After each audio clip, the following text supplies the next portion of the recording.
sila, nag-share sila ng kanilang blessings with the people there. Kung meron kayong dalawang wish na sana para dun sa mga bata na yon, ano yung hihilingin mo para, kumbaga, if you have powers sana, what do you want to happen for them? Once upon a time. Siyempre hindi naman para dun lang sa dalawang bata. Panglahatan na lang. Lahat ng mga ita na nandun. Gusto namin sana na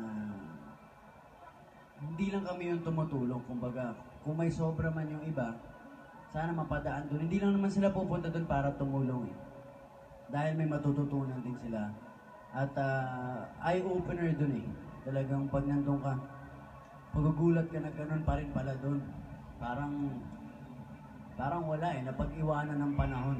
Pero panalo dun. Talagang, ako nga sabi ko, ayoko nang bumalik eh. Dapat di na ako babalik dito sa Maynila. Ano yung unforgettable na tinanong mo sa bata, medyo nagulat ka, hindi niya alam? Si Derek ang may ano dyan. Yan yung ano ni Derek. Ano daw yung tinanong mo sa bata na nagulat ka? Derek? Si Derek yung Sige, Derek. Actually, maraming nagulat kami kasi pag nagkikwento sila sa mga buhay nila, parang casual lang nilang sinasabi na yung kamote, binubuhat nila, pag naka 4x4 kami, 1 hour yung travel. Sila, nilalakad nila yon na may buhat silang mga kamote na pinitas nila na mas malaki sa kanila, di hamak na mas malaki sa kanila. Pero normal lang, hindi sila galit sa mundo. Tapos ang sasabihin nila na minsan may nakakain, minsan wala, minsan mangungutang, minsan hindi sila pinapautang. Tapos nun, grade 2 at grade 3 sila kahit 13 years old na. Kasi, yun nga, parang konti lang yung minsan wala silang pera. And then, yung in your face lang na makikita mo at maririnig mo kung gaano kahirap ang buhay.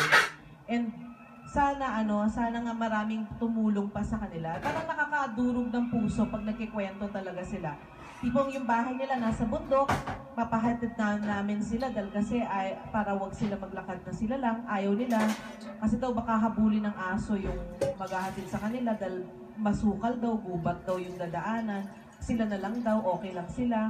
Pero yung parang ngayon lang ako nakakita yung parang ganun ka inosente, ganun ka, parang normal lang talaga sa kanila yon. Hindi nila iniinda rin. Kaya parang makes you realize how blessed you are. And then you want to share, just want to keep on sharing. And I wish that through the film, people will also share and it will open their eyes to yung klase ng buhay ang meron ng ibang tao. One last question, Yes, tanong Miss Jo, go ahead. Sorry, hindi na ako uulit. Last na to.